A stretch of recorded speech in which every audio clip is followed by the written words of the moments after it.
सभी को जय माता दी। कक्षा 12 नामा के मूल तत्व सब्जेक्ट में मैं गिरीश सर आप सभी स्टूडेंट्स का हार्दिक स्वागत करता हूं।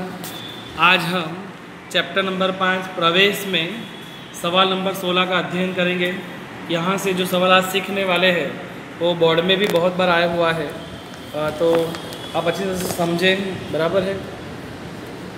पार्श्वीय और अनेरी 2:1 में लाभ हानि बांटने वाले एक पेड़ी के साझेदार है।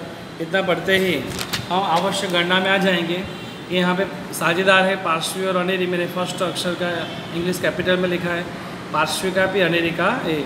मान साझेदार है पार्श्वीय और अनेरी, क्या अनुपात है 2:1। तो लिखा पुराना भाग 2:1। तो टोटल कितना हुआ 3, 2/3 1/3 होगा। आगे तारीख 31/3/2016 के दिन उनकी पेड़ी की पक्की तलपट निम्नलिखित है। 31/3/2016 के दिन दी पक्की तलपट के बाद हमें दिया है 1/4/2016 के दिन उन्होंने हैंसी को नए साझेदार के रूप में प्रवेश दिया। नया लाभ आने का प्रमाण क्या है 3:4:2। तो प्रवेश हुआ है एच का, हैंसी का एच का प्रवेश हुआ। तो अब हमारे 3 साझेदार बन गए पी, ए और एच। तो नया अनुपात भी दिया हुआ है उन्होंने 3:4:2। तो लिखा मैंने यहाँ पर 3:4:2 बराबर है। तो 3:4:2 टोटल 3 और 4 7 और 2 9 हुए। तो 3/9 2 4/9 2/9। अब हमारे पास पुराना भाग भी नया भाग भी, तो त्याग तो निकाल ही देने का। आगे ख्याति की एंट्री आएगी। त्याग इज इक्वल टू पुण्य, पुण्य फॉर पुराना माइनस नया। पुराना भाग कितना है 2 पहले हैंसी पी का देखते हैं पार्श्व का। तो पुराना भाग ये है 2/3 माइनस नया जो है 3/9। सादरूप दिया हमने 9/27 है। ठीक वैसे ही ए का पुराना भाग 1/3 है, नया भाग 4/9 है। आंसर आते तो माइनस में आंसर आता है। अब त्याग का आंसर माइनस में है तो वो खाते उधा करेंगे हम। बराबर है। अब इसका छोटा रूप करते 9/27 तो 3/27 है। तो 9/27 3/27 को 3 से भागे तो 3 3 9 3 9 27, 3 एकम 3 और 3 9 27। हमारा क्या रहेगा 3/9 और 1/9 रहेगा। बराबर। आगे क्वेश्चन पढ़ते हैं। एनसी की पूंजी का समाज हम टिक नहीं करते, लोन का ब्याज का टिक नहीं करेंगे, निजी खर्च के नहीं टिक करेंगे, पुनर्गठन का नहीं करेंगे, ख्याति का भी समाज नहीं करते। एनसी एक भी समाज में टिक करने की ज़रूरत नहीं है। उन्होंने कहा है आवश्यक खाते और पक्की तल पर तैयार कीजिए। तो हम आवश्यक खाते और पक्की तल पर बनाएंगे। आवश्यक खाते में फर्स्ट ऑफ ऑल हमारा आंसर 16 में पुनः मूल्यांकन खाता, पूंजी खाता, रोकड़ खाता और 1/4/2016 के दिन हैंसी के प्रवेश के बाद की पक्की तलपट। बराबर है। चलो 1 बाय 1 एंट्री में आते हैं। सबसे पहले एंट्री हमें यहाँ दी है ख्याति 21,000। ये एक पुरानी ख्याति है। पुरानी ख्याति पुराने साझेदारों के बीच पुराने अनुपात में अभिलेखित करते हैं। माने साझेदारों के पूंजी खाते उधार करेंगे। ख्याति 21,000 कौन सा अनुपात में, कौन सा अनुपात है 2:1। तो साझेदारों के पूंजी खाते उधार में रखेंगे। ख्याति टोटल 21,000 को हमने 2:1 में बांट दिया तो 14,000 और 7,000 आया। बराबर। आगे मकान 140 है तो संपत्ति लेना में लिखेंगे हम भी मकान 140। आगे दिया फर्नीचर 28,000 तो हम भी लिखेंगे फर्नीचर 28,000। आगे लिखा है स्टॉक 18,200 तो लिखेंगे स्टॉक 18,200। देनदार 16,800 तो लिखे हमने देनदार 16,800। रोकड़ खाते में जाएगा 56,000 है तो रोकड़ खाते उधार पक्ष में लिखेंगे। शेष आगे लाए 56,000। हमने यहाँ संपत्ति निकाल की सभी एंट्रियाँ रख दी। पूंजी दायित्व में फर्स्ट एंट्री हमारी पूंजी जाएगी पूंजी खाते जमा में पार्श्व में 91,000 और 84,000 जमा पक्ष में लिखेंगे। शेष आगे लाए 91,000 और 84,000। पूंजी अनामत 14,700। ये एकत्रित लाभ है। एकत्रित लाभ को हम पुराने अनुपात में 2:1 में बांट देंगे। पूंजी खाते जमा में लिखेंगे पूंजी अनामत 2:1 में बांटने पर 9,800 और 4,900 आएगा। कारीगर बचत खाता ये हमारी दायित्व है। दायित्व होने से पूंजी दायित्व में लिखेंगे कारीगर बचत खाता। कारीगरों को पैसे चुकाने पड़ेंगे। उनका सेविंग अकाउंट होगा जो हमें चुकाना ही, करंट अकाउंट होगा जो हमें चुकाना ही पड़ेगा। कारीगर बचत खाता 7,000 दायित्व में लिखेंगे। कारीगर बचत खाता 7,000। कारीगर लाभ भाग फंड कारीगर का ही फंड है तो वो भी वापस करना पड़े, उनको दायित्व है। कारीगर लाभ भाग फंड दायित्व में लिखेंगे 8,400। तो देखेंगे कारीगर लाभ भाग पर 8,400, 10% के लोन 35,000, तो दायित्व में लिखेंगे 10% के लोन 35,000, कभी ना कभी चुकाने पड़ेंगे, दायित्व है। लेनदार को भी चुकाने पड़ेंगे, दायित्व है 39,900, तो लिखे लेनदार 39,900। अब हमने यहाँ पे पूंजी दायित्व की भी एंट्री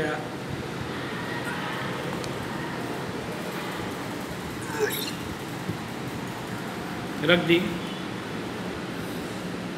फर्स्ट समायोजन हमारा नया लाभ आने का प्रमाण 342 है, तो हमने अभी गणना की 342 के आधार पर हमने पुराना और नया के आधार पर हमने त्याग ज्ञात किया।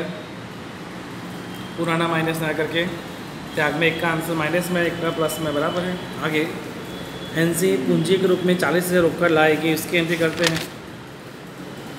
तो पूंजी के रूप में रोकड़ लाएगी, रोकड़ आएगी जाएगी, आएगी, आए तो उधार, तो लिखेंगे हम रोकड़ खाते उधार पक्ष में एनसी के पूंजी खाते 40,000 और एनसी के पूंजी खाते के जमा पक्ष में लिखेंगे 40,000, नाम लिखेंगे रोकड़ खाते। ये खतौनी की बराबर, एक बार फिर से खतौनी करने की मेथड सिखा रहा हूँ। रोकड़ में पूंजी लाए तो हम एंट्री करते हैं, ऐसे बेटा रोकड़ आती है ना, आए तो उधार, मैं रोकड़ खाते उधार, एच लाए मैं एच खाते क्या करते हैं इससे, तो कितनी पूंजी लाया है वो, तो एच पूंजी के रूप में 40,000 लाया है, तो हम रोकड़ आती है इसे रोकड़ खाते उधार 40,000 करेंगे, एच लाने वाला इसे एच खाते जमा करेंगे 40,000, खतौनी करेंगे रोकड़ खाते उधार में लिखने का 40,000, नाम क्या लिखेंगे एच के पूंजी खाते, और एच खाते जमा में लिखेंगे 40,000, नाम क्या लिखेंगे रोकड़ खाते, बराबर 40,000 नाम लिखेंगे रोकड़ खाते, इसकी हमने खतौनी कर दी।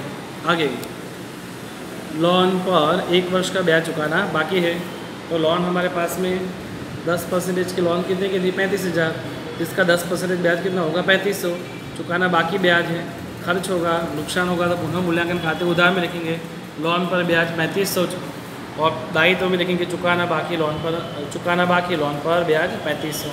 ओके, डबल एंट्री है। आगे पार्श्वी ने निजी खर्च के चुकाए, किसने चुकाए, पार्श्वी ने निजी खर्च के चुकाए 5600, लाभ आने खाते उधार किए हैं। तो अगर निजी खर्च के चुकाए तो पार्श्वी के पूंजी खाते उधार होना चाहिए था आरण के रूप में, निजी खर्च आरण होता है और आरण पूंजी खाते क्या होता है उधार, पर उसकी जगह उन्होंने कहाँ कर दिया है लाभ आने खाते उधार किया, तो गलत किया होगा, उधार उन्होंने गलत किया तो हम क्या कर देंगे जमा, क्या लाभ आने जोड़ने के लिए हम पुनः मूल्यांकन खाता बनाते हैं, तो लाभ आने खाते के रूप में पुनः मूल्यांकन खाते असर देंगे, उसे लाभ आने खाते उधार गलत किया है तो हम क्या करेंगे जमा, जमा पक्ष में करेंगे, पुनः मूल्यांकन खाते जमा में लिखेंगे।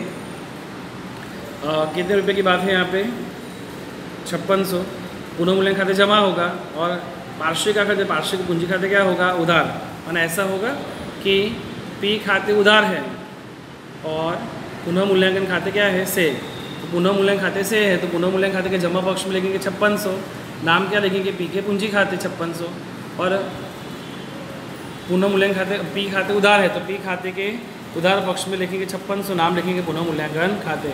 एक बार फिर से निजी खर्च के तो पार्श्विक खाते उधार होंगे और 5600 लाभ आने खाते उधार गलत किए तो पुनः मूल्यांकन खाते क्या करेंगे जमा, तो ऐसे एंट्री होगी, पी खाते उधार करना है, पुनः मूल्यांकन खाते जमा करना है, और पुनः मूल्यांकन खाते के जमा पक्ष में लिखेंगे पी के पूंजी खाते और पी के पूंजी खाते के उधार पक्ष में लिखेंगे 5600, नाम लिखेंगे पुनः मूल्यांकन खाते, बराबर है। पी में देखिए हमने बराबर, एक बार वापस समझा रहा हूँ, अगर पी का निजी खर्च के चुकाए 5600 है, लाभ आने खाते उधार गलत क्या दिया है, निजी खर्च के उसके पूंजी खाते उधार होने चाहिए थे और लाभ आने खाते क्या होने चाहिए थे जमा, तो हमने वही एंट्री कर दी कि उससे उधार किया था तो हमने क्या कर दिया जमा और उसके खाते क्या कर दिया उधार।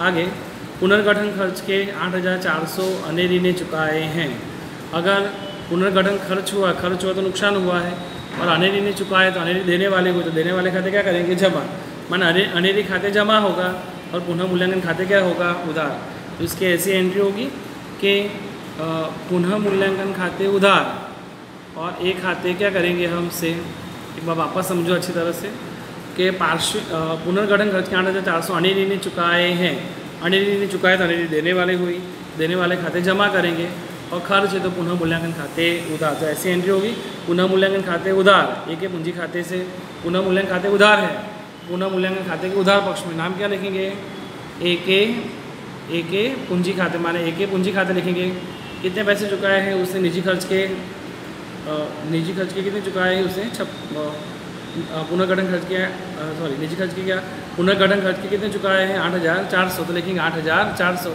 एक पूंजी खाते, और एक पूंजी खाते के जमा पक्ष में लिखेंगे हम 8,400, नाम लिखेंगे पुनः मूल्यांकन खाते, बराबर है। एक बार वापस समझते अच्छा समायोजन दोनों।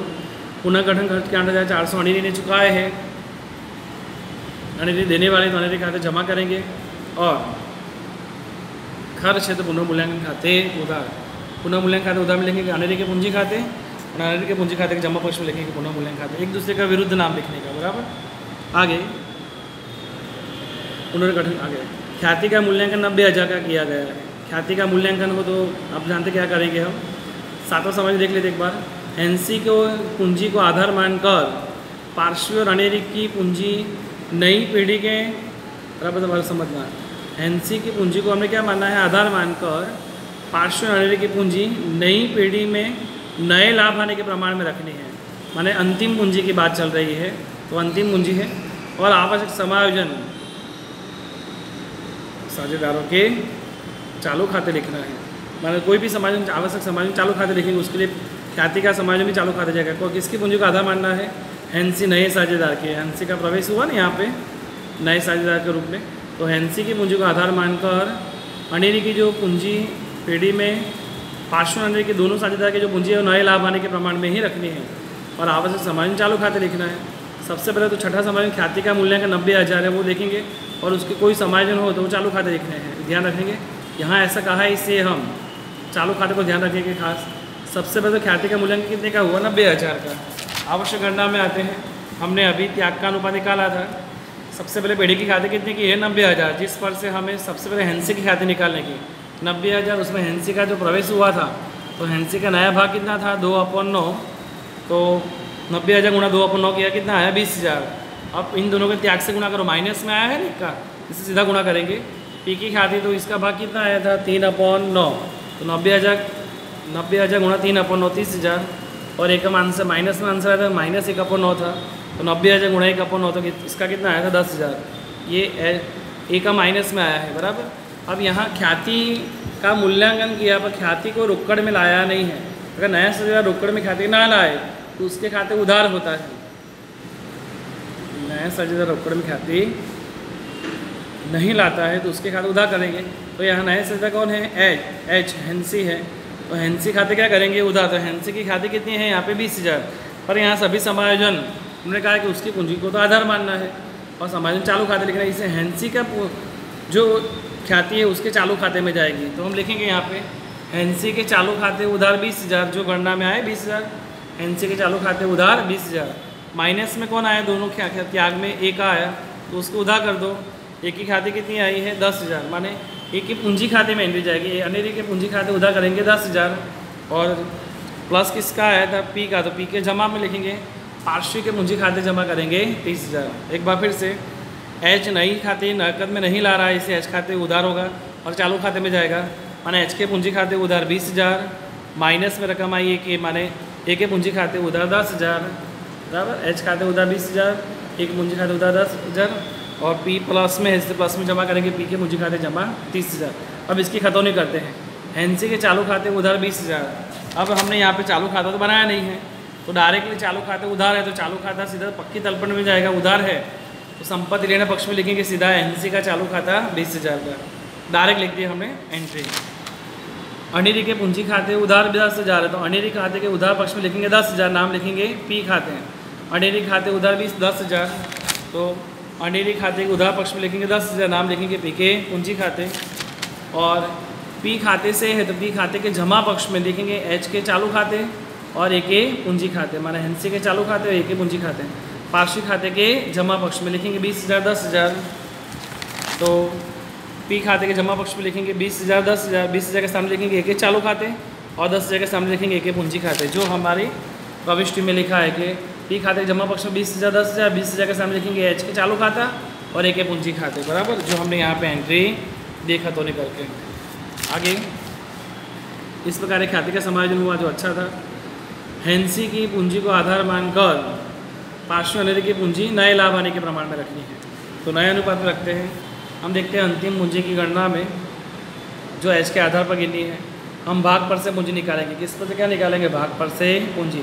एच का भाग एच पर से निकालिए ना, एच के आधार पर। हेंसी को आधार मानने लिखा है, हेंसी की पूंजी को आधार मानकर। तो हेंसी का भाग नए अनुपात में एच का भाग कितना है? 2/9। तो 2/9 भाग पर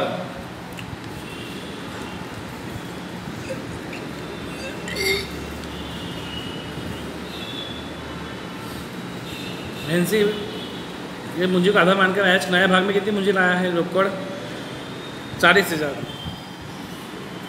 मैंने 2/9 भाग पर 40,000 रोकड़ लाया, तो पेढ़ी का कुल भाग कितना होगा? 1 पर कितना? बराबर। एक बार फिर से हेंसी का भाग कितना है? 2/9 बराबर पूंजी कितनी लाया है? 40,000। इसका अर्थ ये 2/9 भाग पे 40,000, तो पेढ़ी का 1 भाग पर कितना? इन दोनों का गुणा करेंगे, इसको भाग देंगे, तो 40,000 गुणा 1 भागे 2/9, उल्टा कर दो, क्रॉस भागाकार संख्या हर में आ जाएगी। 40,000 गुणा 1 गुणा उल्टा हो जाएगा, क्या हो जाएगा? 9/2। सादरूप दिया कितना? 1,80,000। 1,80,000 पेढ़ी की पूंजी आई। किसकी पूंजी आई? पेढ़ी की कुल पूंजी 180, जिसको हमें नए अनुपात में रखना है। उसने कहा है कि पार्श्व अनेरी पूंजी के नए लाभ आने का अनुपात। तो नया अनुपात क्या था? 3, 4, 2। तो हमने 3, 4, 2 में बांट दिया। 3/9, 2, 4/2, 2/9। तो अंतिम पूंजी आई 60,000, 80,000, 40,000।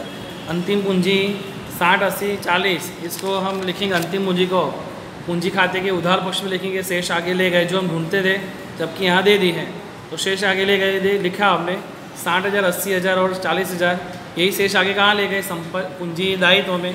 पूंजी दायित्व में लिखेंगे हमने पी, ए और एच तीनों की पूंजी है 60, 80, 40। तो लिखा हमने 60, 80, 40, टोटल हुआ 180। अब रोकड़ खाता भी बंद कर देंगे। 96,000, 96,000 शेष आगे ले गए। रोकड़ खाता पे लिखेंगे संपत्ति नाम रोकड़ खाता। अब यहाँ पर मोस्ट टाइम की बात है, पूंजी खाते में सभी समायोजनों में कहाँ ले जाने हैं? बंद करने के बाद चालू खाते में लिखना है। तो ध्यान रखेंगे हम यहाँ पर कि ये खाता शेष आगे ले गए तो दे दी है। अब ये खाता बंद करेंगे, बराबर। बंद करने के बाद में इसे कौन से खाते ले जाने हैं? हमें सभी समायोजन कौन से खाते ले जाने हैं? चालू खाते में। तो चालू खाते में ले जाएंगे। सबसे पहले पी का खाता बंद करते हैं।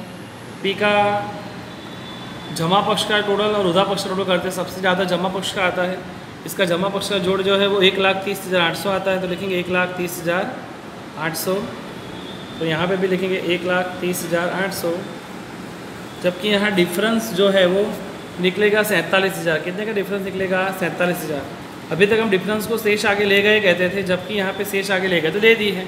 इस डिफरेंस को उन्होंने कहा है कि लाभ हानि के प्रमाण में आवश्यक समायोजन साझेदारों के चालू खाते लिखना है। तो इस डिफरेंस को हम ले जाएंगे, लिखेंगे चालू खाते। कौन से खाते ले जाएंगे हम? चालू खाते।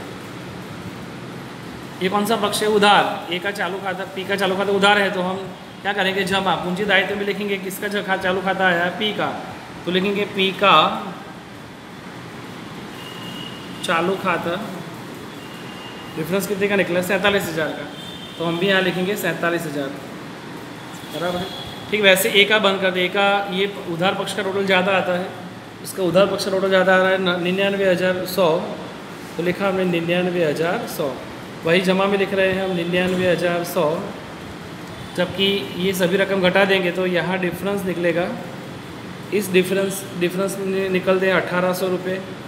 इस डिफरेंस को भी ले जाएंगे हम चालू खाते में। कौन से खाते ले जाएंगे? इसे भी हम चालू खाते में। ये कौन सा पक्ष है? जमा। जमा की एंट्री कहाँ जाएगी? उधार। उधार माने संपत्ति लेना। संपत्ति लेना में लिखेंगे 1,800। किसका चालू खाता है? पी।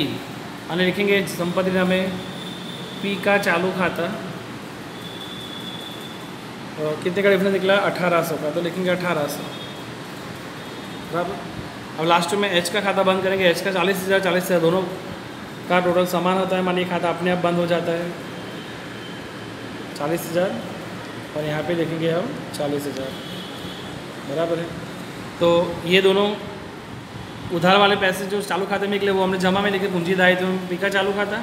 और जमा में जो डिफरेंस निकला 1,800 वो उधार में लिखे हमने पी का चालू खाता। ये किसका चालू खाता था? ए का है, तो ए का चालू खाता, बराबर है। किसका चालू खाता लिखेंगे हम? ए का चालू खाता। अब हमारा संपत्ति लेना पक्ष का रोकड़ खाता भी बंद करके हम लिखे हैं संपत्ति लेना में अभी दोनों पक्ष का टोटल करेंगे। समान आएगा, टोटल आएगा टोटल आपका 3,20,800। तो हम लिखेंगे यहाँ पे 3,20,800। इसका भी निकलेंगे 3,20,800, बराबर। इस प्रकार आपका ये सवाल बहुत अच्छा था। आज का होमवर्क है, आंसर 16 तो करना ही है। ये पुनः मूल्यांकन खाता, साझेदारों का पूंजी खाता, टुक्कड़ खाता और ये पक्की तलपट, बराबर है। आज का आपका होमवर्क रहेगा उदाहरण, क्वेश्चन नंबर 16 तो है ही, और उदाहरण नंबर 27, बराबर। एक बार फिर से क्वेश्चन नंबर 16 और उदाहरण 27। ओके बेटा, सभी को जय माता दी।